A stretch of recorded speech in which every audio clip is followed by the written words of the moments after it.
Hello everyone, welcome to another video from Fantasy Football Scout. My name is Az and I'm joined by my favourite co-host, but don't tell Mark, it's Ah. Sam from FPL family. How are you, Sam? Oh, I feel so much better now. What an intro that was. Leaders never say that. Oh, I know. Well, clearly, we know who you're the favourite of. So we've got a packed one today. I was building the screens for this, and I was halfway through, and I was like, wow, this is going to take us a hell of a long time to get through.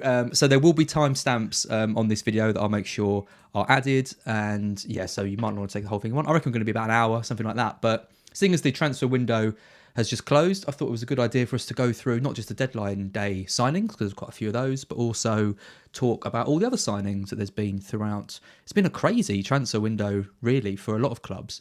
We're going to cover every team, all the signings, and what they kind of mean for FPL and how we think it's going to impact on the sides themselves. Before we do that, I've got a quiz, not just for you, Sam, but for anyone listening. So grab a pen and paper, and the answers to these will be revealed as we go through. So I've got 4 questions for you. So I just want you to write down answers to these 4 questions. Firstly, without cheating, obviously, who spent the most money? Who was the biggest net spenders in the league? So in terms of incomings and outgoings, who had the most sort of, the lowest, the high? I don't know how to best say it. Who spent the most? Who spent the most compared to how much they got in from transfer revenue? And the flip side of that, who has the positive net spenders? So who got in more than they spent? That's the easiest way of saying it, isn't it? Who took in more than they spent? Those two. There were 6 teams that had a positive net spend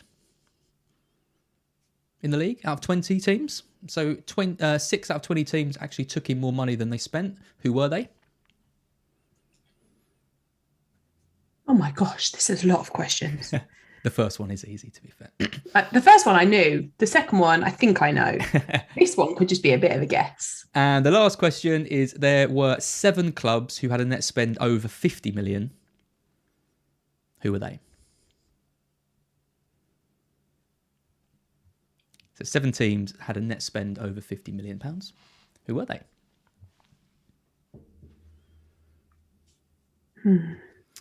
And the answers will be revealed as we go. You got some answers down, Sam? I got some.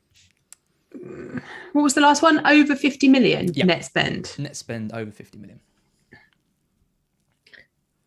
Oh, I've only got 5 clubs for that one. Stick that one as well then.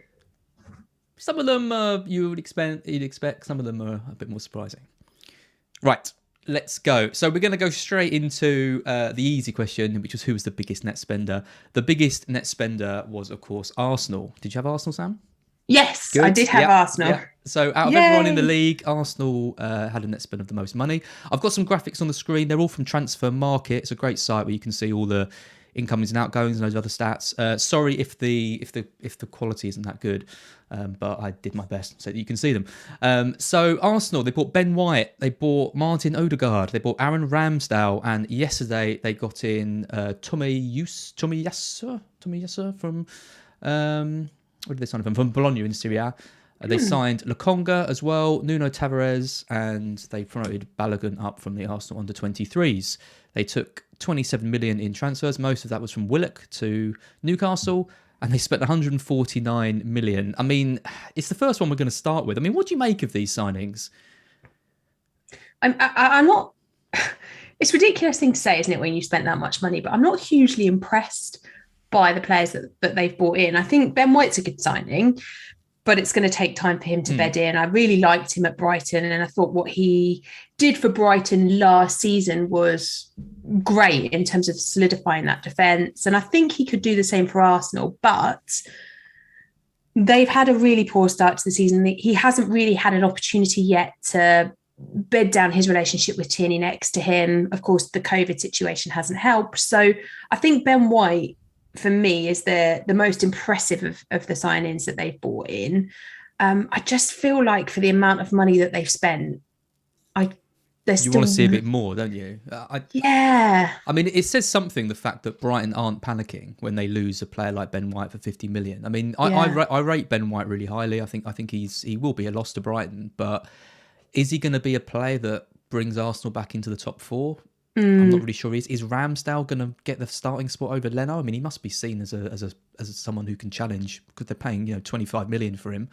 Lokonga's highly rated, but like, I just look at these players and just don't really see how they've massively strengthened the first 11 from what it was last year. I mean, Odegaard's come back in. He was okay last year. I mean, he did quite well in patches, but he never really made it, did he?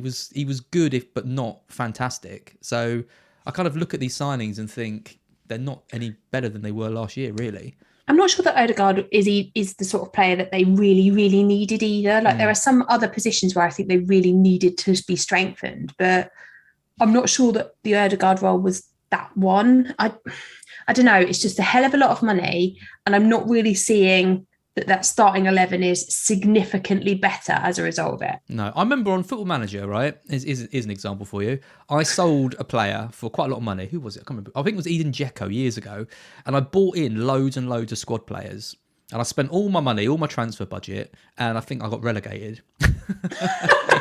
And I'm not saying that will happen to Arsenal. I don't think they'll do that badly, but it strikes me as, I mean, Arteta can't say he wasn't backed, right? Because they haven't had a massive outgoing. They've spent £121 million, and he's got to deliver. And I'm not sure that these players are the ones that are going to deliver for him. And I wonder how much time he's got left. Yeah, I totally agree. I think, but equally, I'm not convinced it's Arteta that's the problem. I'm really not. I think, he's trained under one of the best managers in the world. He's clearly got a strategy and a process that he's trying to work on at Arsenal. That's obvious from the outside, but he seems to have lost the players, and that relationship breakdown is just, if it's not repairable quickly, then he's not going to have a lot of time left on his hands. Absolutely. I'm going to ask you a rating for each team, by the way. How would you rate Arsenal's transfer window out of 10? 4. 4. What do you reckon? Yeah, I'd say 4. I think 4 is probably about right. Yeah. That's not good, is it, when you spent 121 million for us to be saying 4? Okay, let's move on. Let's move on to Aston Villa. So Aston Villa, they've been very busy, obviously. They've signed Buendia, they've signed Danny Ings, Leon Bailey, Ashley Young's coming from Inter, and they've got Tunazabi on loan. They made 114 million in player sales, 100 million of that being, of course, from Jack Grealish. And they spent 95 million, giving them a total net spend in the positive of 19.26 million, and answering the second question, which was, which is the team who had the highest net positive? Is Aston Villa. Surprised by that, considering the players they bought? Yeah, because actually, in the reverse of what I've just said about Arsenal, I think that Aston Villa have had a really good window. They've signed some really good players that have strengthened the areas that they were a little bit lacking last time around. So obviously last season, they did the thing that they really needed, which was buy a really, really good goalkeeper. This time around, they've strengthened in the areas that they were going to lose potentially because of what happened with Grealish going. So Leon Bailey, I think, will have the potential to be a fantastic asset. Buendia, we already know, is an absolutely quality player. And once he's had time to bed in, I think he'll be great. And Danny Ings, for me anyway, is exactly what they needed. He's a proper front man to play alongside Ollie Watkins. I think they've done great business. Yeah, and I mean, I just love that interview with the owner where he said, Grealish is leaving and we're going to replace his creativity with Buendia, his goal scoring with Ings, and his dribbling with Bailey. And, I think Mark pointed out, well, you can't have 3 players on the ball at once, but it's a statement, isn't it? I mean, it's a statement of how good and how highly rated Jack Grealish was, but also they've addressed the things that he brought to the team in 3 quality players. It's interesting. It's interesting at the moment. I mean, I think they're bottom or one of the bottom teams for kind of expected goals and for attacking. They've had 3 of the kindest fixtures imaginable. They haven't had all their players fully fit, but he's going to need to start unlocking more from these players going forward. He is, definitely. But like you say, they haven't had them all there and available. They've been without Watkins. They've been without Bailey for a large chunk of it so far. They haven't had consistency in terms of their defenders either. Obviously, they've had Mings has been out with his rib. So I think Aston Villa have got the right players there. They've signed where they needed to sign. You can't replace Jack Grealish, not easily. He was such a big, important character for them. So they've done the best that they can in that circumstances and replaced him with 3 other quality players to kind of balance out the team, if you like. And I think over the next few weeks or so, as the players start playing together, things will improve. Obviously, game week 4 is going to be difficult without Martinez, without Buendia, but moving forward, I think they've done the right business in this window. Yep, me too. And as Pool fans points out in the chat, Arsenal sold Martinez for 20 million and replaced him with Ramsdale for nearly 30. It's interesting transfer dealing to say the least. How would you rate Villa? What are you giving them? I'm guessing higher than Arsenal. Oh, a lot higher than Arsenal, given how much less they've spent as well. I probably reckon that they've got to go in at sort of 8 out of 10. Yeah, done really well. I agree again. Look at that, agreeing on everything. What is this as? I know. I mean, defensively, I think with Konsa and Tunizebe coming in and Mings, they've got a few options there. Right. I mean, Target, I think, is going to be a bit of a problem for them going forward. I don't think he's quite good enough for where they want to be. So they might need to address that at some point, but not awful.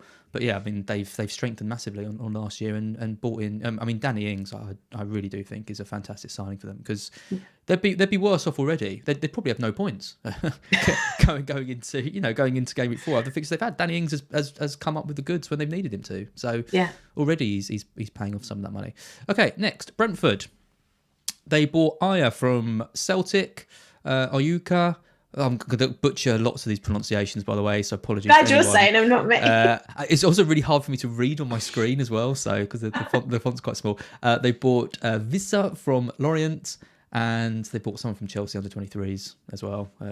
Pearl Harris, what a nice name. So no money incoming. So they've released some players, but not had any money coming in, and they spent 34 million, which is quite a lot for a promoted team to spend. They're going for it. How do you rate Brentford's chances and performances so far? And have been impressed with? I mean, Aya's been solid, right? Brentford have looked good at the back. I've been impressed by them, I've got to say. I think they've come up, they've done well. They were particularly good against Arsenal, but maybe that was more to do with Arsenal. Then they had a good game against Crystal Palace, where they were probably unlucky not to get some attacking returns in that game. I think they came up as a really good, small but good squad. And they've added to that with players that they thought that they needed. And like you say, with Ayo, he's made a good start to the season and has strengthened that defensive line. So I think they're decent. You're never going to get huge net spend from your promoted clubs, because they're promoted clubs. They don't have the budget of even Aston Villa, who we've just been talking about, because they don't have that £100 million man that they can spend to fund all these incomings.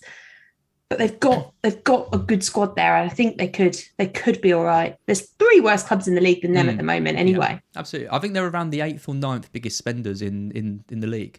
So the 7 clubs I mentioned who we'll talk about in a bit have spent over 50. 34 million is quite high compared to some of the other teams in the league. So yeah, they have. Sometimes you see clubs. I think Norwich did it, didn't they, when they first came up? They didn't spend too much money. They kind of said, well, we'll give it a go with the players that we've had in the Championship. But Brentford aren't a club that've done that. They've invested in players. Just for anyone who's complaining about some of these transfer values or saying that Villa weren't the biggest spenders, they spent all the Grealish money. I'm going by the numbers on Transfer Market, so you can take it up with them if you don't agree. These are not my numbers. I've taken it from a reputable site. So yeah, stop complaining about that in the chat, because it's not on me. Right, next, my team. Oh, sorry, Brentford. Brentford's rating. I mean, I don't know. I've got to be honest. I don't know too much about Onyeka or Vissa. We haven't really seen too much of them for me to make a judgment on them. I mean, they paid 9 million for each of them, so they're going to expect to see some returns from them. I can say that I've been very impressed with Aya for 14 million. I'll go first with the rating on this one. Give you a bit of a break. I will give them a 7. Oh. I was kind of toying between 6 and 7. I was kind of like, I think they've done fine for a newly promoted. And I think that's the thing, is you have to take them as a newly promoted club with the budget situation that they have. So for what they've got, yeah, probably they are a 7. If you compare them to, say, what Villa have done, they're probably a 6. A 6, yeah, fair enough. Yeah, I mean, they had a good striker in place. They've signed a centre back, a midfielder, and a winger. So it kind of does feel to me that the spine of the team they've improved on. Maybe I'm a bit jealous of it, but I think they'll stay up. I really do. I do too. There's enough about them, and I've been impressed with them so far. So yeah. I love their manager as well. I do too. He's fantastic. Right. Oh God, my team, Brighton. So we took in 56 million. Most of that was from Ben White. We spent 51 million, which was more than I thought we had spent actually. We bought Mwepu. We paid 20 million from him, from Red Bull Salzburg. We bought in this new guy yesterday, Kuru. Oh God, there's no way I'm going to get his pronunciation right. Kurukela. You're getting on the back of your shirt. Kurukela Deville, something like that. He looks great. I watched his highlight reel. as I always do, and got overly excited as always. 16 million from Getafe. He's going to probably be our first choice left wing back, I'd imagine. Solly March has been filling in there for a bit. Dan Burn's been playing there, but I think he's probably come in to take that spot for his own. We bought Abdallah Sima from Slavia Prague for 7 million, and we bought this new sort of backup goalkeeper from Ajax for 4 million. You will notice that there is no striker on this list, which means I'm going to give them a pretty damning rating, I think. I think we'll be fine. I think we'll stay up, but oh God, I wish we'd sign a striker, Sam. I wish we'd sign a striker. You will stay up. I don't think there's any doubt that Brighton stay up. I just don't really understand the business that happened here, because you got 50 million for Ben White, which was great business, and you've got to sell him when an offer like that comes in. But why has that not been invested in the front line? Because that's where it was really needed. That's what kind of concerns me. Like, I look at that Brighton defence, and even the goalkeeper, right? You got 2 decent enough goalkeepers there. You didn't really need to spend the money on another goalkeeper. You didn't. I just think that if you'd have gone in and bought a striker, if you'd have had that little lot there plus a striker, that would have been a good window for Brighton. Yeah, no, I agree. And we were linked with strikers. And I mean, Potter said kind of straight away, I think he said, like, our priority this window is a striker, something like that. He was very clear that, you know, it wasn't like, I don't think this is something that's been ignored. It's something that everyone knew needed to be addressed. It's just obviously that the person hasn't come up. What was surprising was Edouard moving from Celtic to Palace, because he was someone that we were linked with for quite a lot of time, and it never transpired. I'm going to give us a 5 out of 10. I think the biggest sort of positive from our transfer window dealing is keeping Basuma. I think that was absolutely key. And more reports I saw linking him to Arsenal, United, Liverpool. I think he'll go in the summer, but I think we've got him for at least this season, which is a good signing for us. I totally agree. I think there was a chance he might come to Spurs had Ollie Skip not come back, having had a great season out on loan to Norwich. He's exactly the sort of player that we needed. And I think Brighton keeping him, it's almost like having another signing, really. So yeah, I totally agree with you. I think it's a far better window than what Arsenal have done, but it's not quite getting to the dizzy heights of what Brentford and Villa have done, because you're lacking that one player that you really needed. A better window than Arsenal. We've made 5 million profit and not signed a striker and lost arguably our best defender for 50 million. Yeah, it's we need to stop bashing Arsenal, but it's hard not to when you see the figures. Difficult. It is. What would you rate Brighton out of 10 then? Yeah, I'll give them a 5. 5 out of 10. Yeah, that sounds about right. Burnley. So Burnley, not exactly known for spending huge sums in the transfer window. Took in 8 million from player transfers. Got rid of. Spent 28 million, so an overall balance of 20 million. They bought Cornet, which was their big signing yesterday, for 13.5. Nathan Collins from Stoke, 12.6. Connor Roberts from Swansea, highly rated, 2 million bargain for him as well. And then a couple of free transfers like Aaron Lennon still knocking around, and Wayne Hennessy as well. So a pretty standard window for Burnley. What do you make of them this year? They're kind of doing Burnley things already, aren't they? Kicking the crap out of everyone in matches. Just being Burnley, aren't they? Nothing. There's more to than that. I do always feel harsh when I make that comparison. There is more to than that, but it's hard when you see some of their games to shake it off. They give the opposition a tough game. They do. There's nothing, particularly stand out in there. It's nice to see Aaron Lennon back in the Premier League again. I think it's a decent enough window for Burnley. They're never going to be challenging, are they? But equally, I don't think they're ever going to get relegated. They're always going to be a kind of mid-table side that are going to play hard. And yeah, there's some decent enough signings in there. If Deitch left, I don't know what would happen to him. I think they'd fall apart if Deitch left. I think they would, because you look at the squad, and I think the kind of the real quality they've got is Dwight McNeil and Chris Wood up front. And then, the rest of the team are good, but he gets maybe 6 out of 10 players playing 7.5 out of 10 games every match. Yeah, so totally. Massive credit to what he's done. How would you rate the transfer window for Burnley then? Do you know much about Cornet? No, I don't know much about him, to be honest, but the press stuff that I've read about him seems to suggest he's a decent enough signing, which potentially makes me think it's maybe a sort of 6 out of 10 for their window, just on him alone. And of course, because I do love a bit of Aaron Lennon back in the Premier League, but There's some decent enough players in there, and there's some characters in there as well, which I think is kind of what Burnley need. They need some big players, so could be all right. Well, I think he is coming in as a bit of a big player, a bit of a big name. I mean, I think signing from Lyon to Burnley Yeah. is something we don't see too much. I mean, remember they signed Defoe a few years ago, and that was quite a big move for them. So I think Cornet is coming in to bring some quality into the side. Yeah. And that does seem to be the way Burnley are going a little bit more now, is they're trying to play a bit more. And, we saw it particularly at the end of last season. We did, yeah. We tried to do it against us. Yeah. So I do wonder if there's going to be a slight switch in style with players like him coming in. So, yeah, interesting to see how they get on. Right, next up, Chelsea. Oh, big spenders. Well, big spenders, but also very, very big incomers. I mean, they took in £110 million this transfer window and spent 108. So they were actually, even though they spent 100 odd million on Lukaku, they were positive net for transfers spent. So they bought in Lukaku, they signed Sol yesterday, Better Call Sol, and a big transfer of Marcus Bettinelli from Fulham as a fifth choice goalkeeper probably. But then you look at the outgoings. I mean, Tammy Abraham left for Roma for 36 million. Kurt Zouma to West Ham, 31 million. Tamori, AC Milan, 26 million. Zappacosta, they got 8 million for him. Victor Moses left for 4 million. They recouped all of this money. That they put into it's not just Lukaku. that though, it's the wage bill as well. Yeah. Like, they've got all these guys off the wage bill. I think sometimes you forget with Chelsea, because they have so many players out on loan all the time, you forget how many players the club actually has.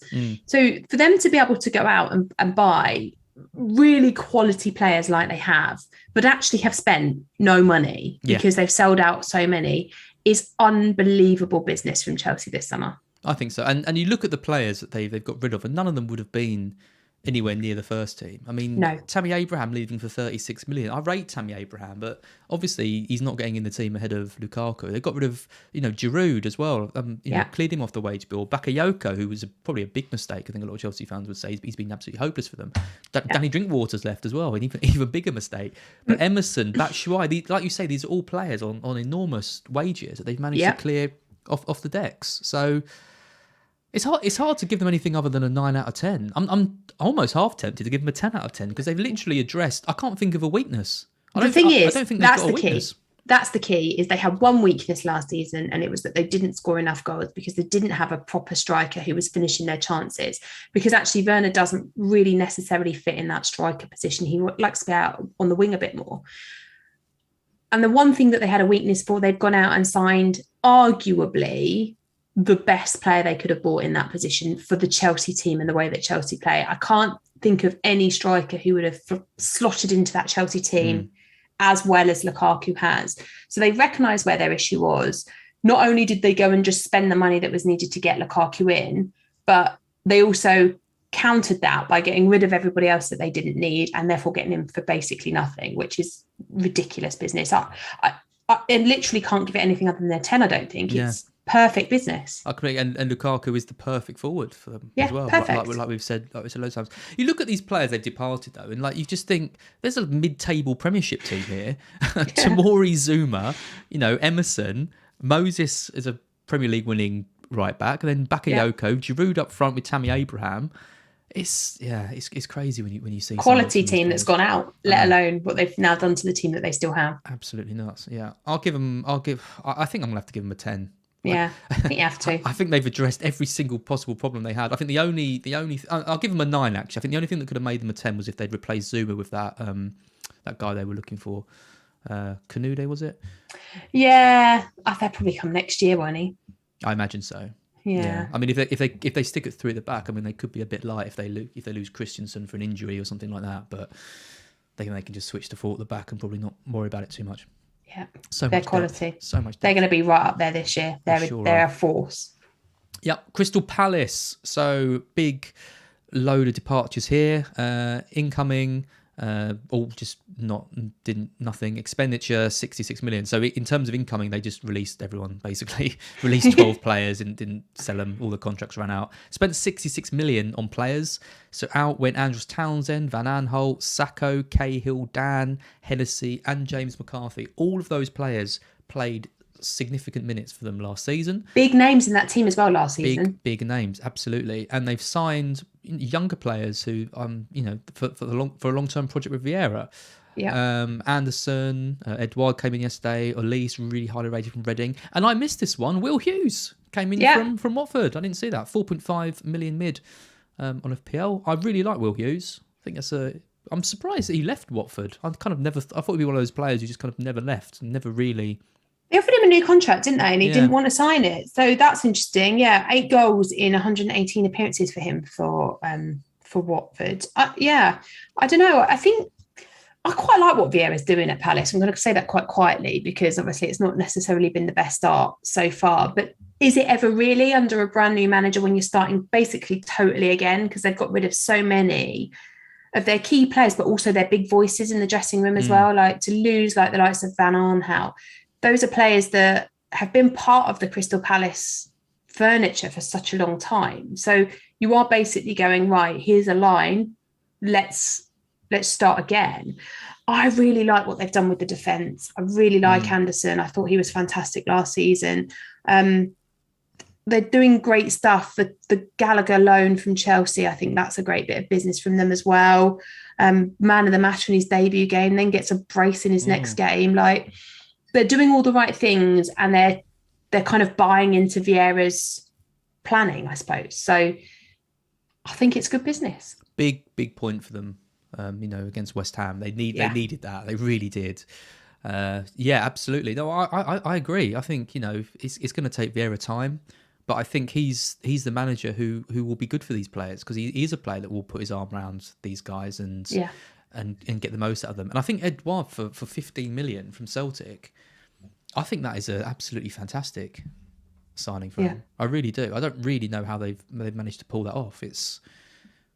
Celtic are losing a striker who gets 15, 20 goals for them. And if he can deliver anywhere near like that return for Palace, then it'll be good.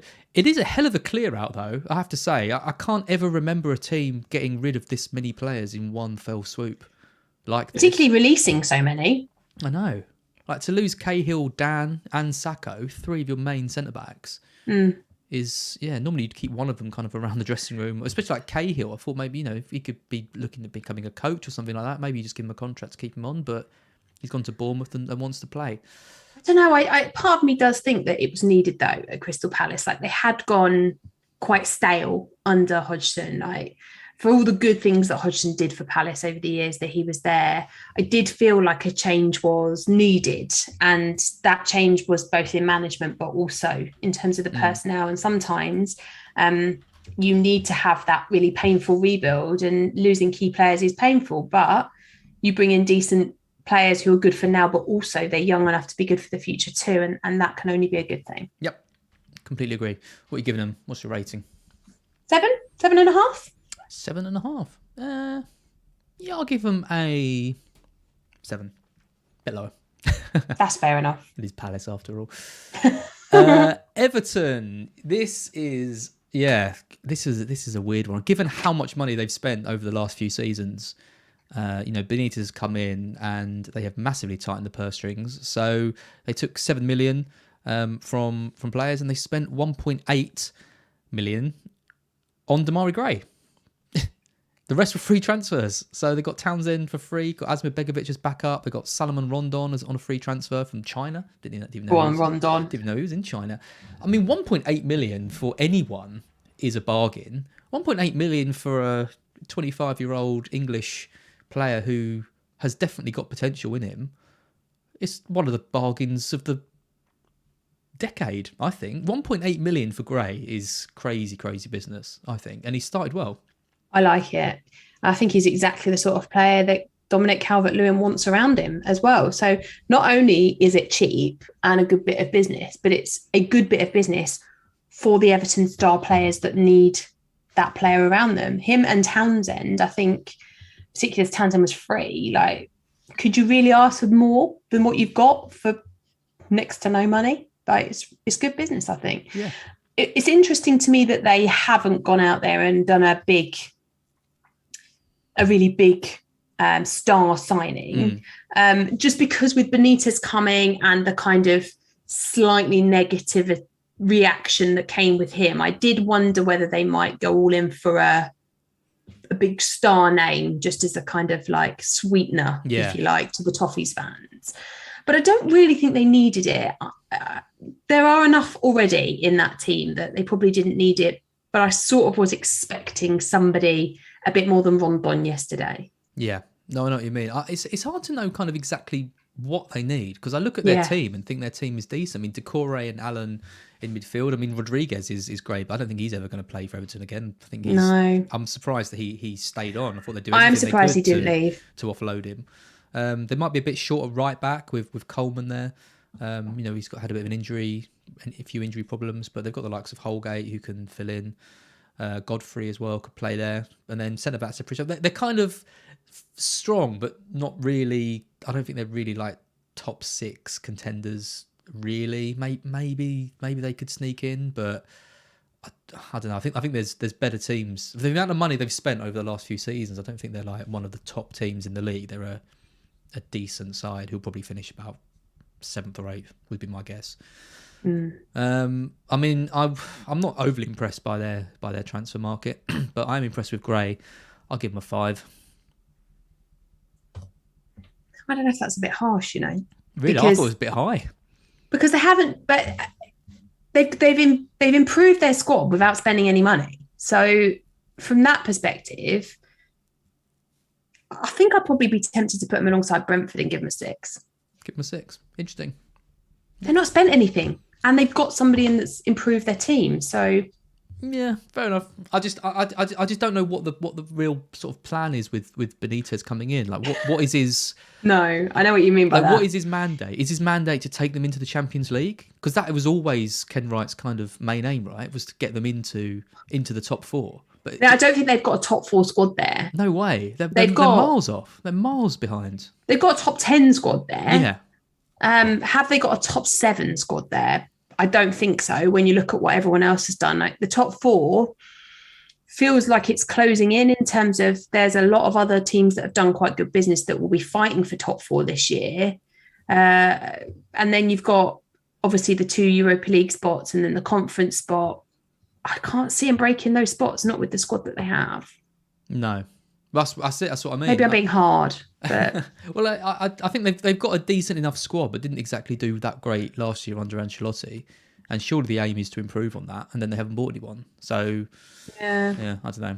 I think it's hard to judge them because I think this is kind of what they wanted. I think they just want a kind of like a solidifying year where they bring in, that's the beginning, right? It's the beginning of a rebuild. Exactly. I think so. I think that's exactly what it is. We might stop seeing such lavish spending from them, I think, like we have done in the past. Leeds next. So Leeds, 13 departures. No money, didn't make any money, spent £53 million. So these were one of the teams that spent over 50 million. Half of that was on Dan James yesterday from Man United, 26 million they spent on him. Firpo came in from Barcelona, 13.5. Finally, they bought Jack Harrison, 2 years on loan, 11 million, bargain for him, I think. And Clayson, a kind of reserve goalkeeper. Yeah, interesting. 26 million for Dan James. What do you reckon on him? A lot of money in a position where I don't know that they were that weak in the first place, because he can play on either side, right? So he's either competition for Harrison or Rafinha, but those are both quality players. So I don't know. I think it's a good move for Dan James because he was going to be much more limited at Manchester United now, surely. So I think for him, it's a positive thing. I think he does strengthen the Leeds attack and he will give much needed competition maybe to those players, but it is quite a lot of money. It's more than I thought that they would pay for him. Yeah, I think United have made a profit on him, which is quite rare for them, given the current transfer dealings. I think there's talk that James could come in on the right wing, and Rafinha could maybe move a bit more central as well, or he could serve as like competition and Harrison get a rest because he can play on either side as well. James, he's a versatile player. 26 million to me is a lot. I haven't seen enough from him. I mean, he was poor in the last game he played for Man U.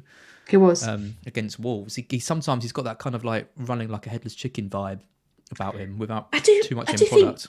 I think Bielsa will be a good manager for him though. I think in a way that he's quite harsh when he needs to be, and I think he'll be he'll be good for James's development. I can see that would work well together. Yeah. Firpo's highly rated, come from Barcelona. Haven't seen too much of him yet. Jack Harrison obviously has been great for them, so it's good that they finally got that over the line. What do you reckon? What do you reckon on Leeds? It's hard because he's got this really settled side, right? So it's going to be hard for them to find players that kind of break into it. But he has strengthened for sure. Yeah, Firpo signing Harrison permanently. I think those two are really good signings. So on those two alone, I think I'd give him a 7. I think Dan James has potential.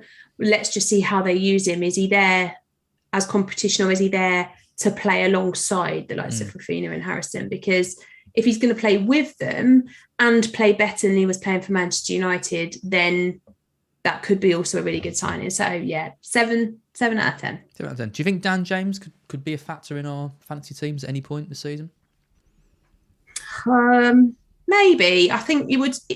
It's very hard to overlook Raphinha and Harrison if you're going to go Leeds in the attack, because we know exactly what they can do and have done already in FPL. Whereas with Dan James, we haven't really seen that from him yet in terms of FPL return. So it might be a wait and see, but it could be that if he starts regularly and picks up his game and plays the Leeds way, that actually he might be a good option later on. Yeah, he's 6 million in the game. It's the same price as Harrison, for example. Be interesting to see if he comes straight into the team and Raphinha does move, or whether he takes a bit of time to settle in. I imagine he'll take a bit of time to settle in, because Bielsa's quite demanding, isn't he, with these players? And Firpo hasn't come straight in, for example. We're starting to get a few minutes now. I'll give him a 6.5 out of 10. I think it's. I mean, keeping Harrison was kind of obvious. So they've only really signed Firpo and James, and I'm not that enamoured by James, so I'll give him a little bit less. Leicester next. So Leicester have spent a hell of a lot of money. They spent £60 million on players. They've taken in 3.6, giving them a total net spend of 57 million in the red. Patson Daka was the main outlay of them. Centre forward, 22 years old, from RB Salzburg. They bought Samore from Lille, 18 million, and they bought Vestergaard for 15 million. And they got Bertrand and Lookman on free transfer and a loan, respectively. Not started the season particularly well, though, despite winning the cup. I mean, they have started the season quite well in terms of points, but I think they got six out of 9. But performances have been rubbish in all 3 games. Just about over the line against Wolves, battered by West Ham. And then not too inspiring against Norwich either. No. It's been an interesting start to the season, hasn't it, really, for them? Because I had quite high expectations of Leicester going into this season. I thought that at the end of last season, they're never great at the end of the season. They always seem to fluff their lines just at the death when they're about to qualify for the Champions League, don't they? But last season, I thought they had a really good period of time, and it happened to coincide with the part where Harvey Barnes was injured, and they obviously had Nacho and Vardy playing up top together, and everything seemed to be kind of going well for Leicester at that point. The start of the season, I think Rodgers made a comment in pre-season about how Harvey Barnes wasn't fully ready yet, and he wasn't fully match fit. Yeah, I wish I'd listened to that. Yeah, and he said that, and it put me off, to be honest, because I did listen to it, and he was one that I'd been toying with the idea of for weeks in pre-season, and I was like, I don't like the sound of that, because even if he gets game time, how on it is he going to be? And what we've seen is he's just not on it at all. And I do think that his position is really key in that Leicester side, because if he's playing and he's on it, everything moves better. I think there's obviously a lot of chatter about Maddison, and would Maddison be staying or would Maddison be going? And that's unsettling. But because they were playing Barnes and obviously had this Maddison rhetoric going in the background, that meant they weren't really playing Iheanacho at all. And I thought they missed him in this early part of the season. So, yeah, it's been a poor start to the season for them. In terms of the transfer window, Daka, I think, will be a good signing. I do think he will be a good signing for them, but it feels to me like he's a long-term Vardy replacement as opposed to I'm here to regularly start now. Yeah, well, that's it. I mean, he got 54 goals in 82. Yeah. And, but we're talking in the Austrian league. We're not, it says Bundesliga on the screen, but we're not talking about in Germany. We're talking about in Austria. So it's a little bit less impressive. I mean, £27 million for a player from the Austrian league is a lot of money. It and is. He's coming into a side where the majority of the time they play with one striker, which is Vardy, and that's why Iheanacho is finding it hard to kind of break into the team now. So you've got to think, like exactly like you say, he is one for the future. I wondered if maybe he would have gone out on loan or something. I wonder how much game time he's really going to see this season, unless they switch to three, centre backs and have. They've also got they've got the Europa League stuff this season. Now Vardy at 34 now. I cannot believe that he's going to be able to play 2 games a week for a large chunk of the season. So surely there's going to be minutes for the likes of Iheanacho and Daka in other competitions. Maybe one of them's going to be the Europa League guy. Maybe one of them's going to be involved in the cups. I just can't see that Vardy's got 40, 50 games a season in him. I can't see that he will. So, and also, maybe actually what we're seeing in this early part of the season is that they are better with 2 up top. And maybe that's why Daka's come in now, because Leicester were at their best last season, arguably, when Vardy and Iheanacho were playing together. So then they don't have a backup on the bench. And with Barnes out last season as well, that would have left them short. So maybe that's another reason behind it. It allows them to change their strategy, I suppose. Yeah, that's the thing. I think he's got different systems, right? And the defensive injuries they've had haven't helped, because I think we might have seen more from the wing back, strategy and tactics if they didn't have like one sort of starting centre back. I mean, Evans is out. Fofana got that injury. They brought Vestergaard in, but he hasn't been fully fit. I mean, the thing with Barnes is not only has he been poor, but what happens if they do switch to 2 forwards? He's gone, surely. Where does he play? I just can't see a way in which they can make it work, unless he switches to left wing back. But then you're potentially taking out Castagna out of that, who's been fantastic for them for the last 2 seasons. And he's not a wing back. He's a direct attacking winger. So where does he play? I don't know. I wish I hadn't started with Barnes. I did get rid of him, but he was, those kind of comments from a manager, I just disregarded it. I was like, oh, he's just saying that to ease expectation. But that, along with the potential rotation with these forwards, is a massive problem. So yeah, I mean, obviously Leicester spent quite a lot of money, 57 million. They've strengthened for sure. How would you rate him? I find this one really difficult to rate, because yes, they've strengthened, but have they actually strengthened their starting 11? Well, no, I don't think. With strengthened the squad with a fully fit squad, I don't think any of the players on the screen get into the first team. So there's a lot of money been spent, but I'm not sure any of them actually improve the team that Rodgers puts out week upon week. And that's where I struggle to rate this, because I think Daka is a signing for the future, and I do think he's a decent signing for the future. But as a transfer window going into 2022, it's average for me at best, and I'd probably give it a 5. Yeah, I might up him to a 6. I quite like the Lookman transfer. I think that was a bit quite shrewd on deadline day, because obviously Perez got the red card, and I don't really rate him that highly anyway. And I think Lookman just gives them that ability to change between those 2 tactics and formations. Whereas if they didn't have him, they would be relying on Perez more to play. So at least Lookman puts a bit of competition on that right hand side with Albrighton as well. If they get an injury to Ndidi or someone, then Samore can come in. I agree. It's not that inspiring. I think Vestergaard though is for 15 million. Decent. Yeah, it's decent. That is to get an established Premier League central defender for 15 million, and take him away from Southampton, who wouldn't have wanted to sell him at all for that price. I mean, compare that to Ben White, for example, for 50 million to 15. I mean, Vestergaard's, you could argue, that's Arsenal for you though. is a better signing than White for a third of the price. Yeah. You are right from that perspective. I think Vestergaard is, and they are lacking in that position because of injury. So yeah, maybe I'm being a bit unkind with the 5. Maybe they deserve a 6. I'll give them a 6. You can stick to your 5. I'll give them a 6. It's okay. This will be a quick one. Liverpool. Tumbleweed. Yeah, absolutely. 24 million taken in, 36 million spent, all on one player. Which is Konate from Leipzig, who's the guy they wanted. They've got rid of Wilson, they've got rid of Shaqiri, got rid of Wijnaldum. Oh, I don't like that at all on a free transfer. I didn't want to give him a contract because he's 31, coming to 31. They've got, the opposite of Leicester.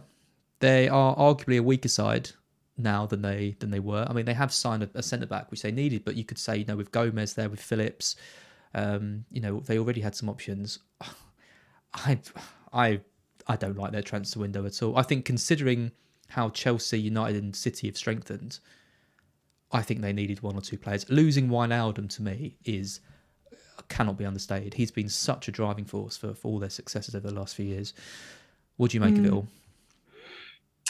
Well, obviously Liverpool window gets talked about quite a lot in our household because of Lee's loyalties. Wijnaldum, I think, is a big loss. I really do think he's a big loss. I think the fact that they were at limit in terms of their non-English players, that's a problem. Like, they needed to clear some backlog. They need to bring in some English players so that they've got the quota that they need. But you're right. They are, when you look across what the rest of the top four contenders have done, not just the big players, not just Manchester United, City and Chelsea, when you look at what the teams slightly below that have done in the window, everybody else has done something which has strengthened their team. And if they've lost a big name, they've replaced them with somebody else. But Liverpool just haven't. And not only have they not, the other big players in that engine room are getting older. You know, you look at Henderson, you look at Milner, the players that, you know, Klopp might be now reliant on without Wijnaldum there. That's a problem to me, because those players they can get injured at the drop of a hat. And we saw last season what happens when you lose those key guys in the middle for Liverpool. It all falls apart. Yep, absolutely. I mean, we talk about squad depth with like Leicester and with other teams, and you look at the benches of some of these sides, and you look at the bench of Liverpool, and you just think, is this really a team that can challenge on all fronts when you consider the levels that other teams have got? It's a tricky one. I mean, first 11, don't get me wrong, is you know, arguably best in the league, but if they get a couple of injuries, they're going to be losing Salah and Mane. I mean, I was sure they were going to have to sign a kind of a versatile winger to cover for when they go to the African Cup of Nations, but they haven't done that either. No. Yeah, really interesting what they've done. I mean, there is a the owners are quite public with when they say we basically don't spend money. Like, we don't spend our own money. Everything that comes through the club has to be financed through the purchasing and selling of players, which is why they sold Coutinho a few years ago, and they've been kind of living off that revenue for ages to strengthen the side. Yeah, I'll be honest, I was fully expecting them to sell Mane this summer. Really? Yeah, I just didn't think that. I thought that towards the end of last season, Mane looked like a player that had achieved everything he wanted to achieve at Liverpool, and looked like a player that just wasn't really there anymore. Like, sometimes you look at them and you think, is your head, are you really there? Like, he didn't have a very good season last year. And I was thinking, with the African Cup of Nations stuff that's happening this season as well, could it be the right moment for Liverpool, knowing what they like in terms of budget and how they finance the squad? Could this be the moment where they sell him and use that money to strengthen in other areas of the pitch where they arguably need it more? Because obviously with Salah and Jota and Firmino, they don't necessarily need the four of those guys, but there are other parts of the pitch that they maybe do. So I think they've had a disappointing, I think if you're a Liverpool fan, I'd look at that window and think, I'm not surprised that it's been what it has, but I'm disappointed because I'm looking at what the rivals have done, and everyone else has grown stronger, and we've stood still, if not gone a little bit backwards because of Ginny. Yep, I completely agree. How would you rate him? 3. Yeah, I think it's arguably the worst in the. It's worse than Arsenal. But just it's like, well, at least Arsenal have improved their squad. They've improved the squad. They have improved the squad. So I don't, they've spent a hell of a lot of money doing it, and they have improved the squad. Whereas Liverpool have spent no money, but the squad's weaker as a result, and that's really difficult. Yeah, I'm tempted to give them a 2.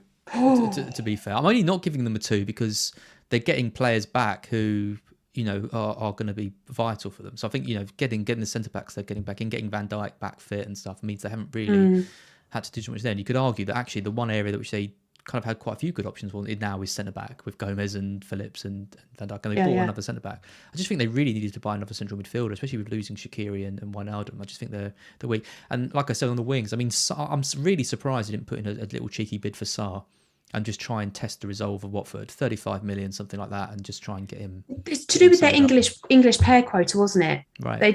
They were at their limit, so they had to sell.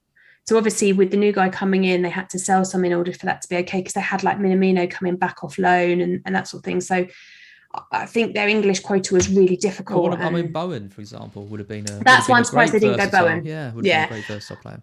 I'm really surprised that they didn't go in for Bowen, because they were linked with him. He would have been the perfect option for them, because it would have done what they needed in terms of the English quota, and he would have strengthened the team.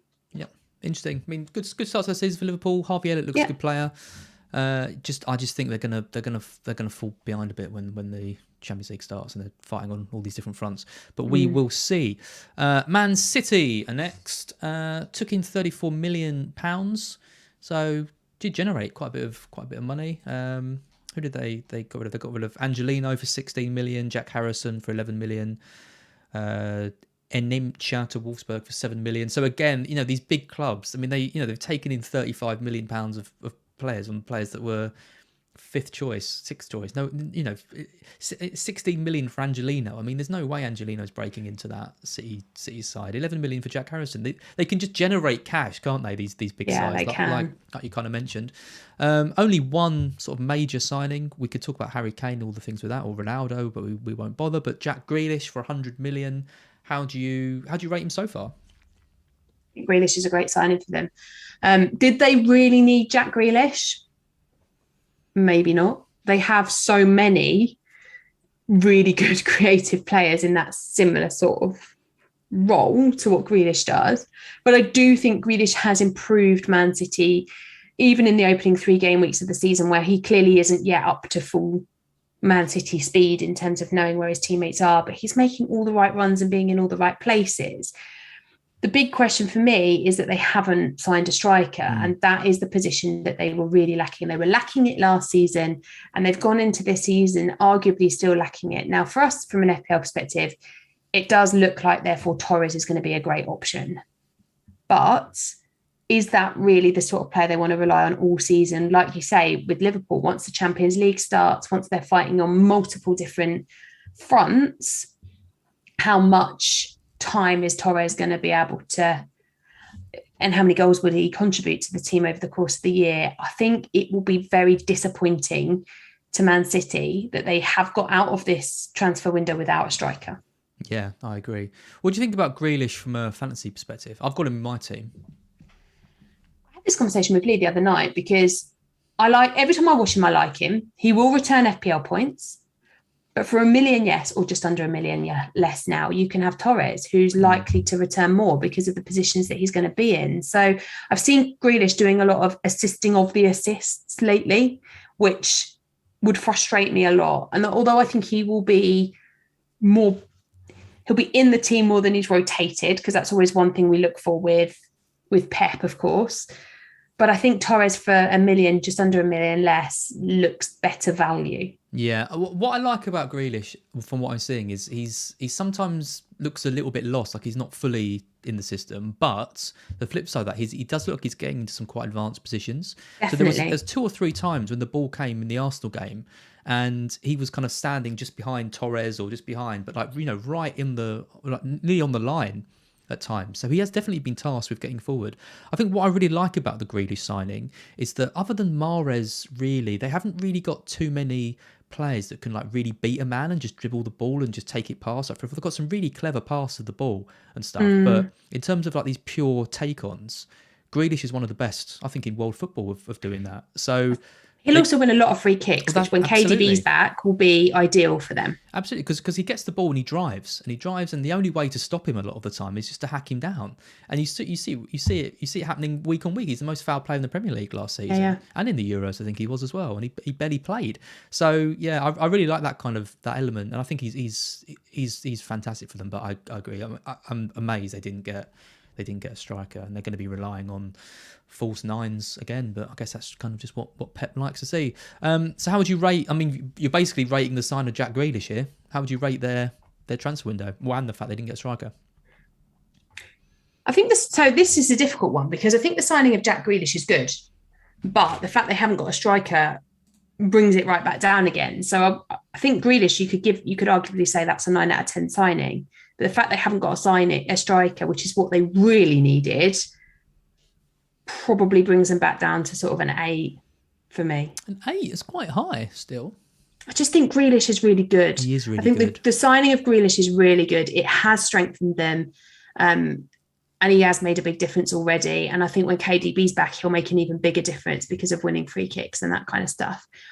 But you can't go higher than, I would have given it a 9. If they hadn't have been in for a striker at all and hadn't tried to sign one and failed, I probably would have said just getting Grealish is a 9 out of 10.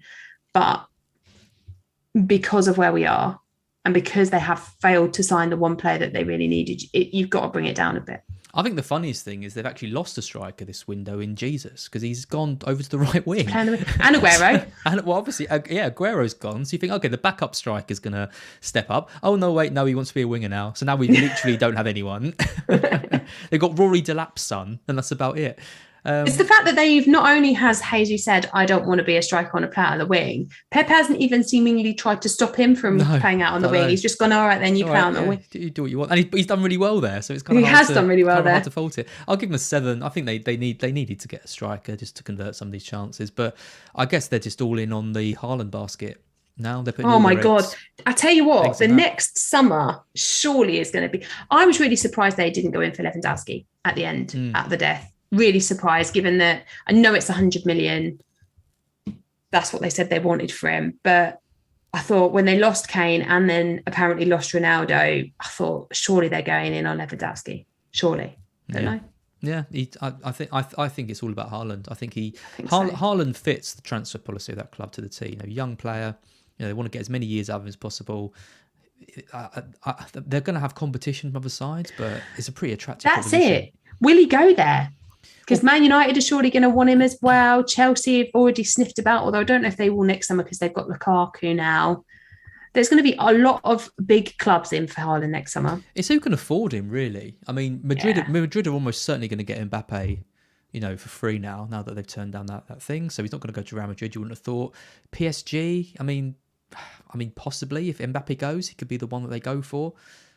I mean, Pep's leaving, isn't he? He's said he's going to leave when his contract ends. So if they're 23, right? Yeah. So if Haaland's wants to join a long-term project with Pep, he's not going to get that because he's going to be gone in a couple of years. Yeah. So it's not a guarantee that he's going to sign for them. But yeah, interesting. I'll give him a 7 for their transfer window dealings. I absolutely love Jack Grealish, but I do too. Yeah, I think they definitely need a striker. United, big spenders, took in 26 million, spent 126 million pounds. I know. Second to Arsenal on the net, under 100 million spent, but 99.81, not far off. FIFA signings, I've described this as. It's like when you start a career mode on FIFA and you just buy a load of players who you want. Sancho came in 76 million, Varane 36 million, Ronaldo from Juventus 13.5. Oh, and Tom Heaton came in on a free transfer. Remember Tom Heaton? Do you remember how good he was for Burnley in our FPL teams a few years ago?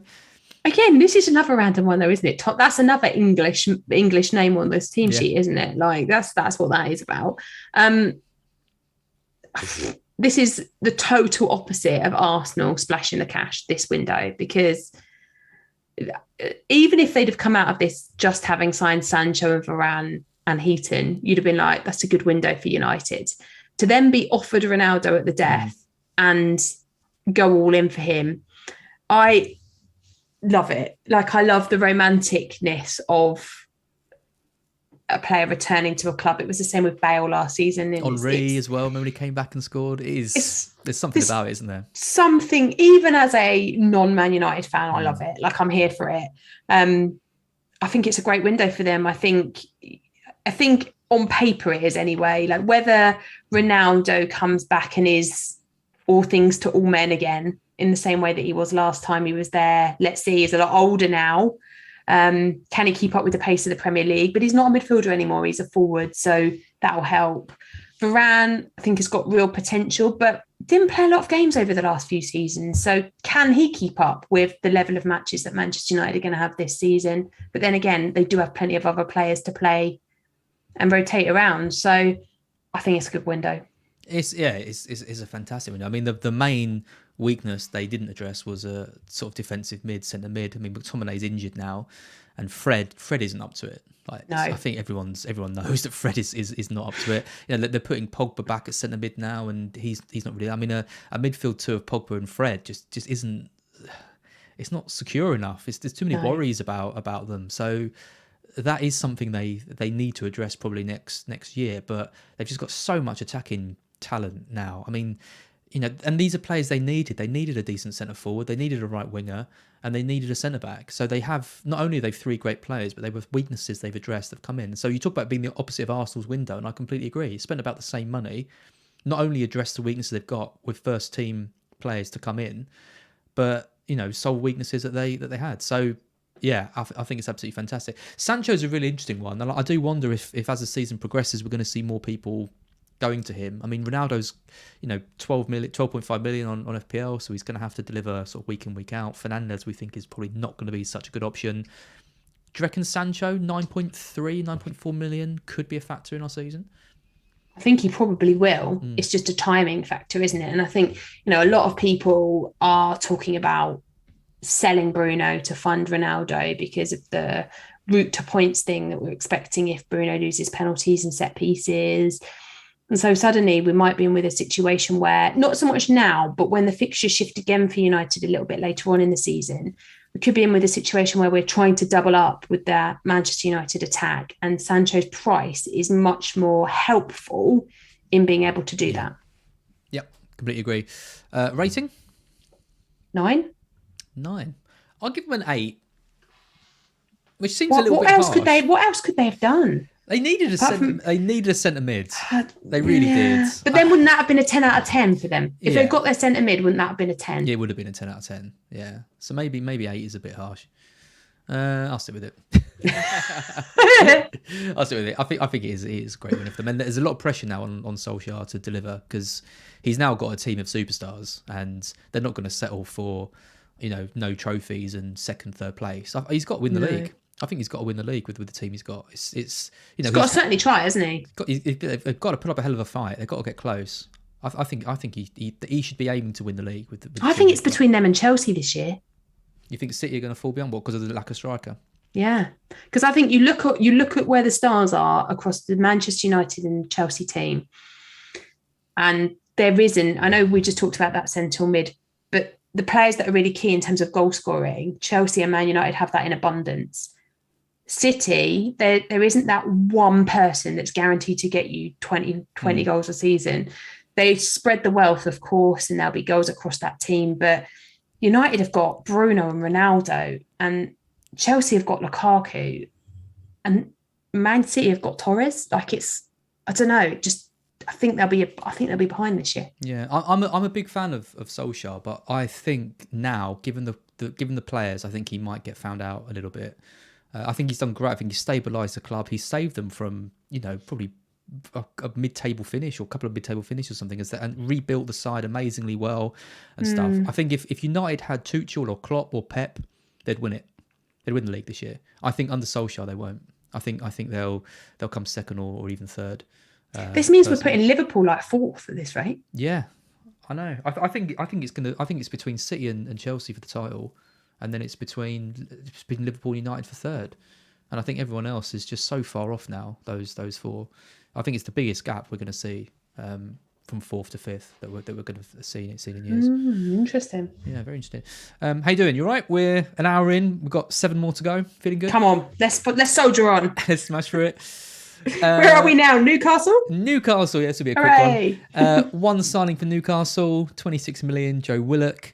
And then they've got rid of a load of squad players. Atsu, Muto, Jake Turner, Longstaff has gone on loan, which I think is probably quite a good move so he can play. Andy Carroll's released, not even got a club at the moment. And Lejeune, I was surprised to see Lejeune go because they haven't exactly got loads of good quality centre-backs. And I always thought he was kind of all right.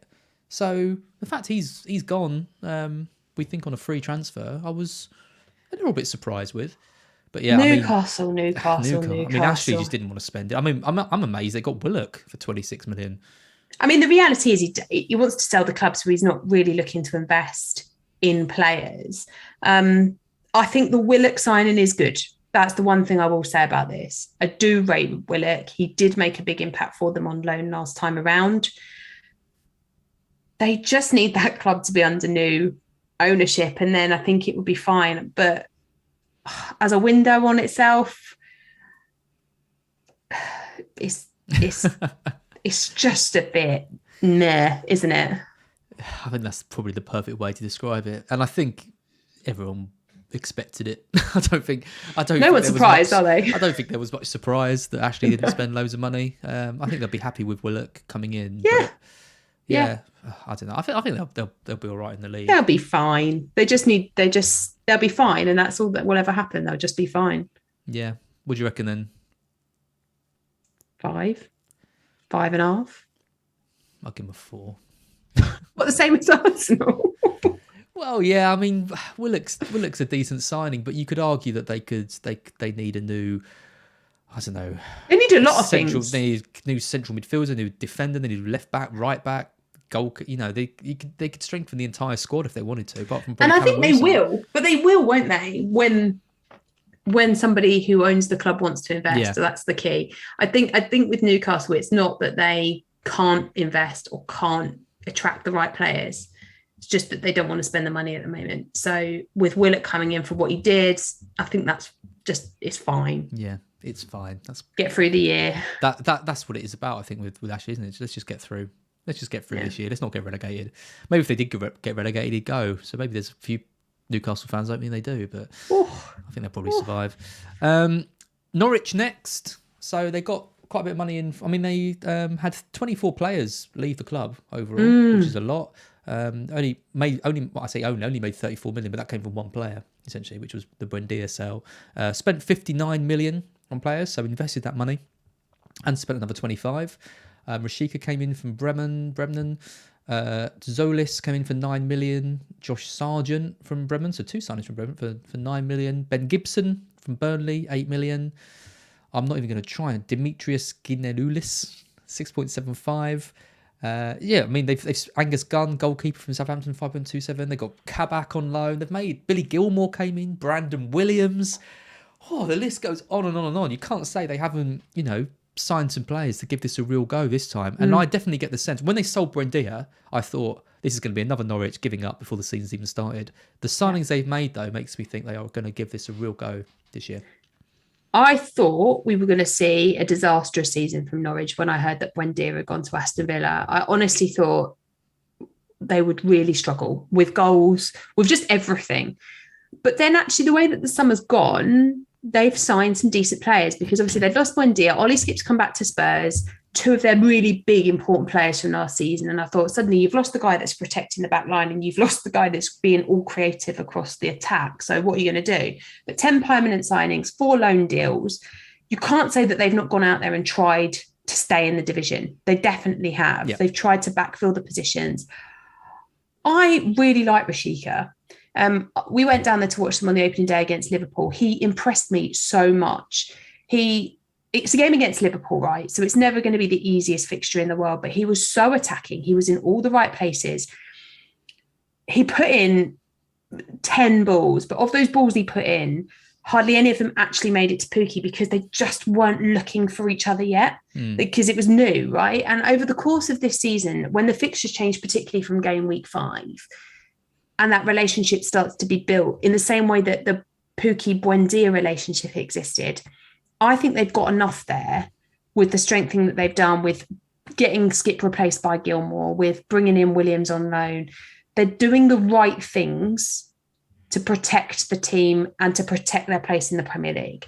Whether it's enough remains to be seen, but this window is a very good start. They've strengthened every area pretty much. They have. I mean, goalkeeper, left back, centre backs, midfield, forward, a substitute for Pookie. They've right and left wingers, paid 10 million for both sides. So yeah, they really have strengthened. I really like Brandon Williams. I really like Billy Gilmore.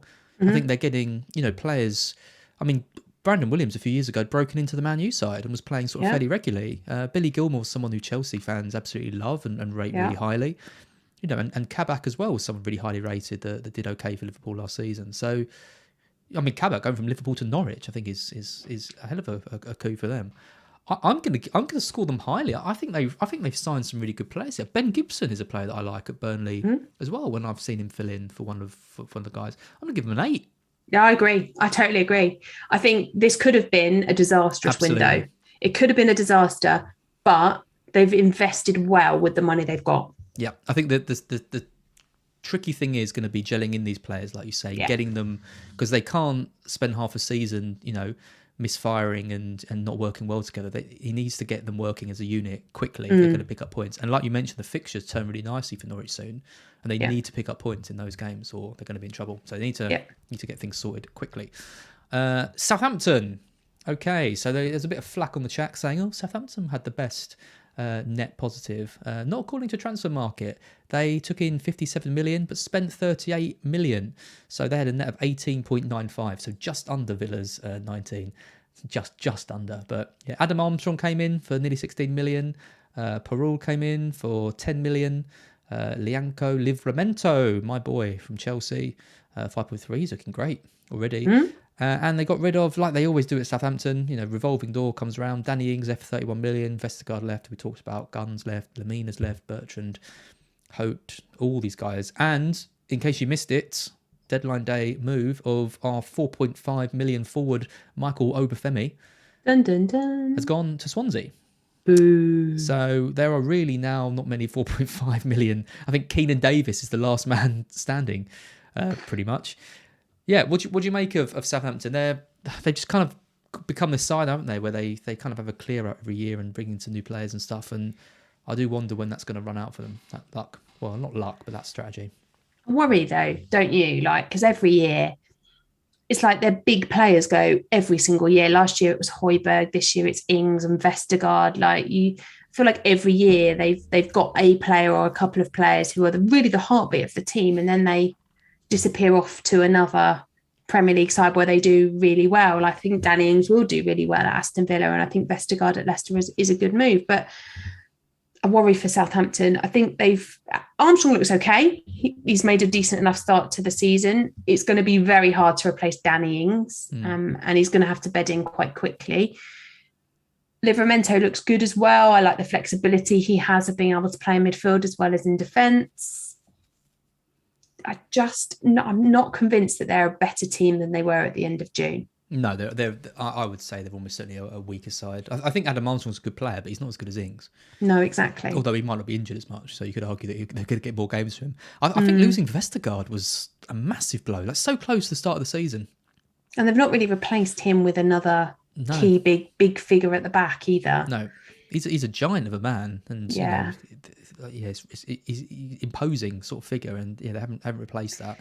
And I think with Danny Ings in your team, you've always got the hope because he's that kind of player who just poach a goal from nothing. By losing him, the message isn't ideal to the rest of the squad. And losing Obafemi on the final day to Swansea as well. I mean, he's a quick player. He's got lots of talent. He can come off the bench and get something. It's weird, that one, isn't it? Because it's basically leaving them with Armstrong and Adams. And Adams hasn't been that great over the last few seasons. He's been okay, but he's not been brilliant. So to lose Danny Ings' goals and then to leave themselves with just these two strikers feels a bit odd to me. And Adam Armstrong he's done well in the Championship, but he's not Premier League proven. Unproven in the Premier League. Yeah, I think it's a big gamble. I'd have kept him. Maybe there was something going on, and he was desperate to leave, or toys out the pram and all that. But it does seem like a strange move to give him on deadline day. Okay, what are you going to give him then? I mean, made 19 million. This is the thing; they always manage to turn a profit every transfer window. But in terms of ins and outs, what are you saying? 4.5. 4.5. I'm tempted to give them a little bit higher than that. I like Livramento for 5 million, and I do like Adam Armstrong. I just think they're a worse team now than they were a few months ago. And I don't think the players they've bought in are bad, but they've sold good players, and I'm not sure they've replaced with the same level. You give them a 4.5. A bit better than Arsenal. 4.5. I'll give them 5.5. We're so generous, aren't we? 5.5. I'll give him 5.5. I think Adam Armstrong will be a nuisance for quite a few teams. I think he'll be fine. It's just he's not Danny Ings, is he? He'll get him 10, 15 goals. I think Adam Armstrong in the league. We'll see. Right, your boys, Spurs. £24 million came in, £60 million went out, giving Spurs a net transfer of 30.78 million. You bought Brian Gill from Sevilla, You bought Emerson Royal with the greatest name ever for 22 million from Barcelona. Just a fire sale at Barcelona. Anyone they could get rid of, they could, I think. Pepe Sarr, 15 million. I think he's gone straight back out on loan. Yeah. Golini's coming on loan, and Christian Romero on loan. I didn't know he was on loan. He's on loan with an obligation to buy at the end of the season. So it's about 50 million, isn't it?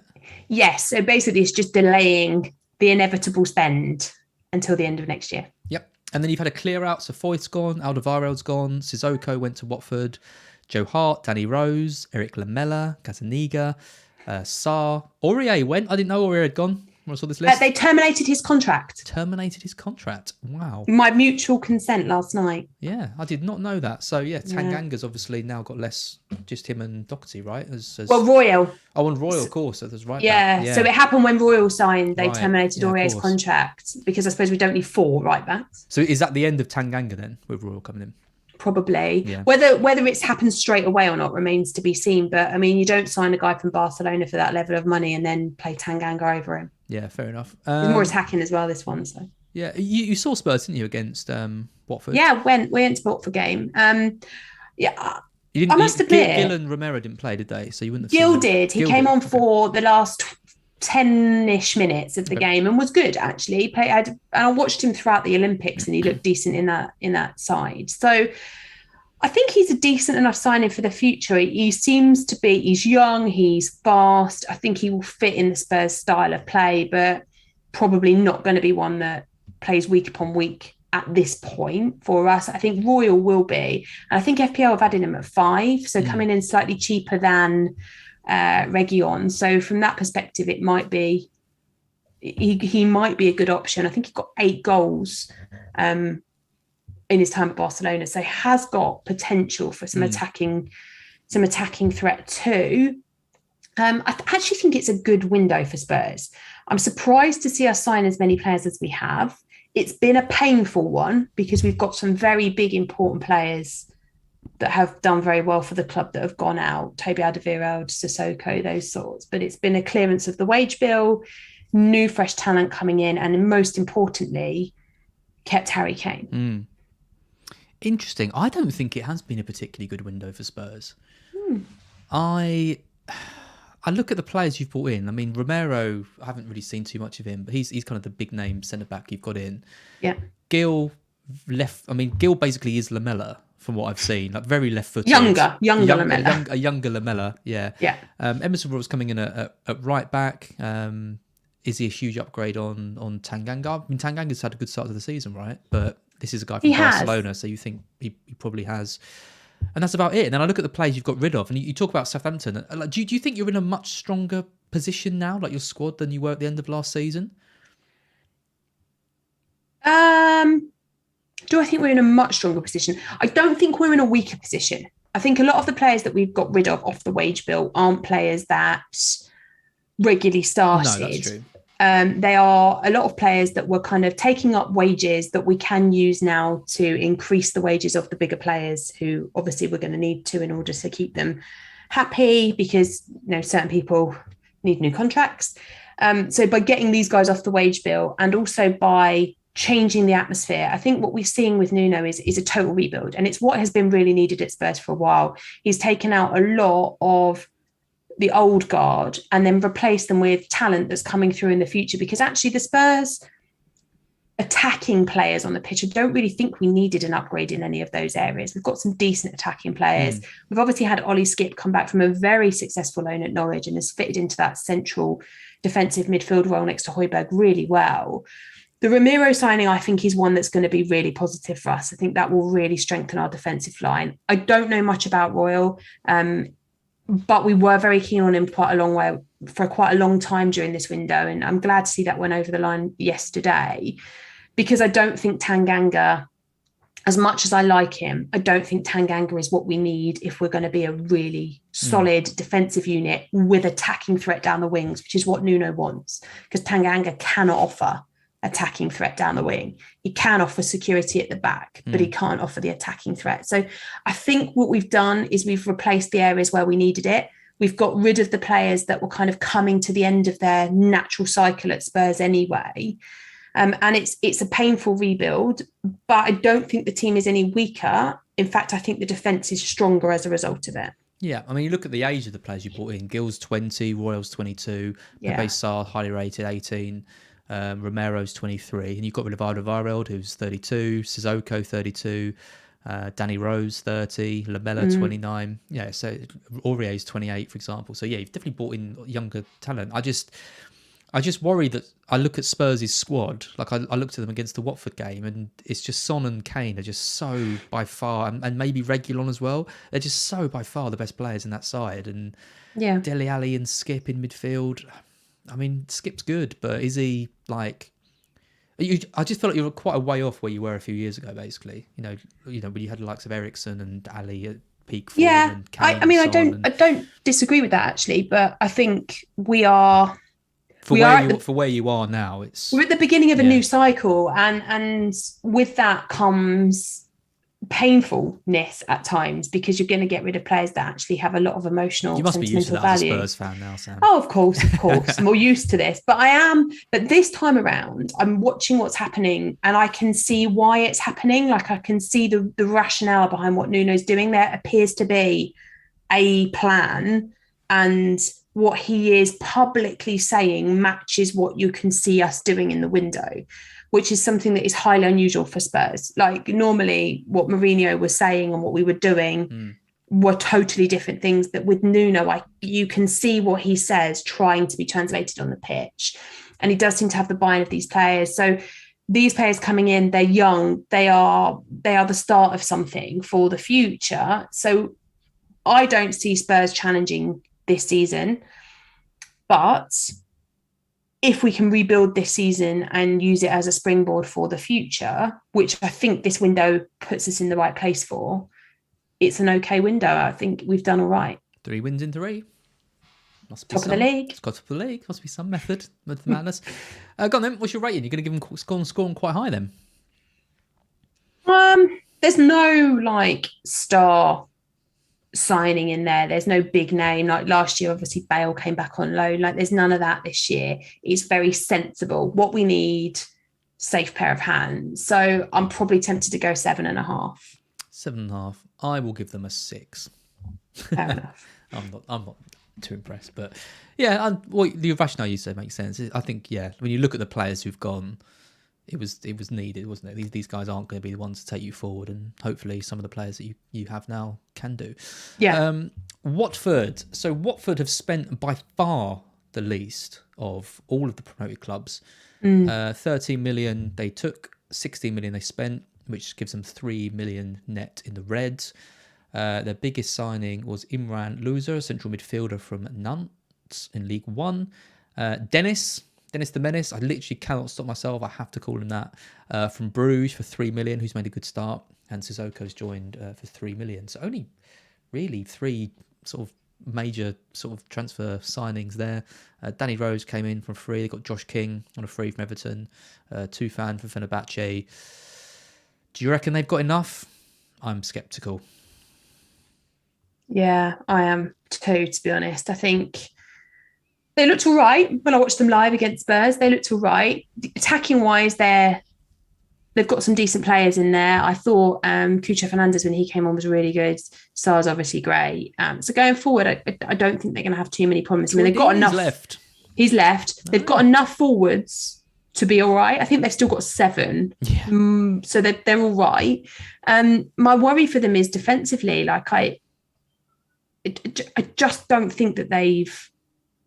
I don't know. Defensively, I worry for Watford. They don't seem to have the backup. Backman made some mistakes against Spurs. Obviously, I don't think it's been the best window, but they have bought, Sissoko isn't the best attacking player, but he will do a job for them, and probably the sort of job that they needed. So maybe he is the right sort of player. A bit of Premier League experience amongst the new guys they've bought. I mean, against Villa, they've got 3 goals, won that game 3-2. They started really well, didn't they, in Game Week 1? Well. Game Week 2, they were absolutely awful against us, against Brighton. Losing 2-0, barely had any threat whatsoever. Looks like they put up more of a fight against you with Spurs. They did put up a fight against Spurs, and they were all right. Spurs were not clinical. That's the other thing. They let them off a few times with goals that they really should have scored. I just do worry a little bit. There needs to be some consistency in the starters. Like we're seeing a lot of changing around with Watford at the moment in terms of who's playing up top in particular. I think it's an okay window. There's a lot of names coming in, but are they the right ones? I don't think it's a good window at all. I think it's a pretty appalling window for a newly promoted side to come up and not strengthen anywhere. Like goalkeeper, defence, Sissoko. Do you think it's because they've just gone down and they were like, because it's not been that long since Watford were last in the Premier League? Do you think they've come up with that kind of... This is Watford, isn't it? They are such a yo-yo type side. Yeah. And Norwich are in danger of being that. Villa were that for a little bit as well. West Ham have been that in the past. You kind of need to solidify yourself in the league a bit. And they're obviously keeping faith in the team that got promoted to the Championship. I think they had the best defensive record in the Championship they did, last season. But I look at their defence and think, they signed Danny Rose. I don't think he's played yet. He played in the League Cup and actually got man of the match in that game. Okay. Was good in that game, but hasn't played in the Premier League yet. And if I'm really brutally honest, I'm not sure Danny Rose has got the match fitness yet to play week upon week in the Premier League. Like he's going to take a lot of work. He's been out of the game for since he played for Newcastle? What was that, 1920 when he went on loan there? Yeah. It's going to take a bit of time for him to be back up to scratch, isn't it? 1920, we're going back to 100 years. Yeah, it's been a long time. Feels that long. My prediction is I think Watford could end up as the whipping boys in the league. Ooh. I think they've had that good win against Villa, but that is a Villa side who are massively under strength and new signings and Grealish out and the first home game and all that. I just don't think they've got the squad at all to compete. I think they're the weakest team in the league. It's interesting because I thought that they would be defensively really solid. Having watched them a lot in the Championship last year, I was like, they're going to come up and be defensively solid. They'll concede goals because, of course, the Championship is very different to the Premier League. But I thought that they would be defensively more solid than they have been. And they've strengthened it in terms of they've added players to their defence. But it just doesn't seem capable of keeping clean sheets in the same way that it was last season. 2 out of 10. Worst transfer window of all 20 teams for me. Yeah. Wow, that's harsh. Big statement, right? I just think you've got to look at a team when they need it. They need signings. I think they came up and they're relying too much on players who they're going to be relying too much on their defensive form, and the Premier League attack is so much better than the Championship, and that just goes without saying. And they're just going to get torn apart. They're going to get absolutely torn apart. In the fixture run they've got now is crucial. If they've got any chance of staying up, they've got to get some wins. Can't see it. So I think I'd be inclined to give them a 3 and put them alongside Liverpool, because I think they have at least tried to strengthen their squad, while Liverpool almost acted as if the window was not. Yeah, I mean, my argument would be that Liverpool have got a strong squad and they've got players coming back from injury who strengthen it further, whereas Watford don't have a particularly good squad and their only real signings are Dennis and Sissoko. Dennis massively unproven, Sissoko 32 years old, a bit of a liability at times. I don't disagree with you. I look at them and think, well, at least you've tried. You've tried to sign some people. I don't think you've got the right ones. I don't think they've tried hard enough, Sam. I mean, the only benefit they have got is they kept Sarr. But I wonder if teams even really tried to get him, because I didn't see any rumours about him, really. Yeah. Shocked you, my rating, isn't it? This one has. Yeah. I wasn't expecting you to be quite as harsh on Watford as you have been, but I am struggling to disagree with you, to be honest. Bottom of the league, my prediction. You think they're going to come 20th? Yeah. Bottom of the league. Wow. Worst team in the league, I think. Poor old Watford. I know. Do you know what? When I put their badge on the screen, I didn't even know they had a moose on their screen. I would just assume they had like a hornet, but they don't. They have a moose. Did you know that? I did know that because they're my local team. So Watford are just down the road from us, so I did know that. Okay. I think most people kind of assume that they'll have a hornet. Yeah. I mean, you never hear them called the mooses, do you? Arguably a better name. I'd be more intimidated by a moose than a hornet. Anyway, I think we've done an hour and a half. And we're both going a bit delayed. Loopy. Two left. West Ham. West Ham. So they've taken 2 million in income. They've spent 67 million pounds, West Ham, which is a lot of money. So Moyes is being heavily backed. I think at the start of last season they hadn't bought anyone, or maybe I'm getting that wrong. They got Ben Rama in, didn't they? So he was a fairly big outlay. But yeah, I don't think they spent huge amounts of money. But yeah, 64 million they've spent. Zuma's come in, massive signing for them, 31 million, strengthens the back line. Vlasic, the Croatian, 27 million. Alex Crow, another Czech. Craig Dawson, they've made his loan permanent. And Areola from Paris Saint-Germain on loan. Oh, I think this is a hell of a good window for West Ham. Doors? West Ham needed a good window, is my honest view, because obviously they've got a very, very big season coming up with their Europa League commitments, as well as trying to maintain it in the Premier League, because that's where things fall apart, isn't it, for clubs? You get clubs that they have a good season, they end up in a Europa League spot, and then they find it really hard, like Wolves a couple of years ago, they find it really hard to maintain both things. So you need to have a good window, and you need to make sure that the players that you bring in are going to allow you to have success in both competitions. And I think West Ham have done that. Yeah, absolutely. And I think, I was looking at the team, the West Ham team's been playing the last few weeks, and I've been thinking you're a centre-back away from really challenging. Top 6, I think. And where does it come from? I have no idea. Because, I'm not being funny, but when they appointed David Moyes, I thought, what on earth has happened here? Like, David Moyes, They went from Pellegrini, one of the most respected managers in world football, to David Moyes, who was a bit of a laughingstock.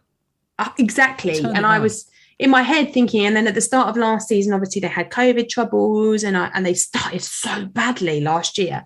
And then they went from strength to strength and they attracted the right players and they've had a good window. Were you surprised without Lingard? Were you expecting that to happen? Yeah, I was. I really was. I thought he'd really be pushing for it. But I didn't really ever get the sense that he was. I think he's almost happy to be the kind of squad player at United. And he's never going to feature with Greenwood and Sancho there on the right now. I'm amazed that he hasn't gone somewhere. I think he probably will in January again. But yeah, I just look at the recruitment of West Ham and they've never had a particularly good reputation for buying good players. And the transfers they've made over the last couple of years under Moyes has been really, really strong. And I look at all of these players on this list and I think, this benefits West Ham massively. Centre-back, straight into the first team. Vlasic, great competition for Ben Rama. Great competition for Bowen and everyone on the right. Crowd, they need someone if Souček gets injured. Now they've got that kind of defensive ability. Craig Dawson done so well for them last year. Areola, great competition for Fabianski. It's a great window for them. I really think it is. I'm giving them a 9. I think it's up there. I definitely think it's up there. I'm tempted to go in just below Man United. I gave Man United a 9. And I think, or did we give Manchester United a 10? No, we gave Chelsea a 10, didn't we? Yeah. And I think they're just slightly underneath Man United. So I'm going to give them an 8.5 on that basis. I think they've had a brilliant window. Had they got Jesse Lingard as well, I think that would have been almost perfect. But I think what they've done gives them a really good chance of doing really well in the Premier League and in the Europa League this season. I think they signed a left back as well who's not on this list. Maybe I cut him off because there's some talk that they could shift to wing backs again because they've signed this left back. So Creswell can now play in central defence with Ogbonna and Zuma, and then we could see Soufal pushed up a bit further, and this new wing back pushed up a bit too. So yeah, he's not on the list for some reason, but they have definitely bought a left back. I'm sure they have. Right, final team. We're nearly done, Sam. The marathon is nearly over. It's not as bad as Chris's 7-hour stream. I know that was absolutely crazy, wasn't it? I still can't believe that he did that. Wolves. So Wolves, obviously, new manager came in. Hardly call this a rebuild. Well, I suppose you can. 16 came in. 14 left. But 23 million they spent. 28 million they took. So they're in the green. 4.68. Eight Nouri was their biggest signing. 9.9 million. Sarr replaced Patricio. 7 million. Mosquera, centre-back, who I think has gone back out on loan. Trincao on loan from Barcelona, who looks good. And their newest signing was Hee-Chan Huang from Leipzig. Very, very poor goal-scoring record, but apparently is a real bully and plays up front with Son for the South Korean team. And they're actually, I've seen quite a few Wolves fans quite excited about him. So yeah, what do you make of this? New manager, attacking style, played well in all 3 games, got no goals and no points.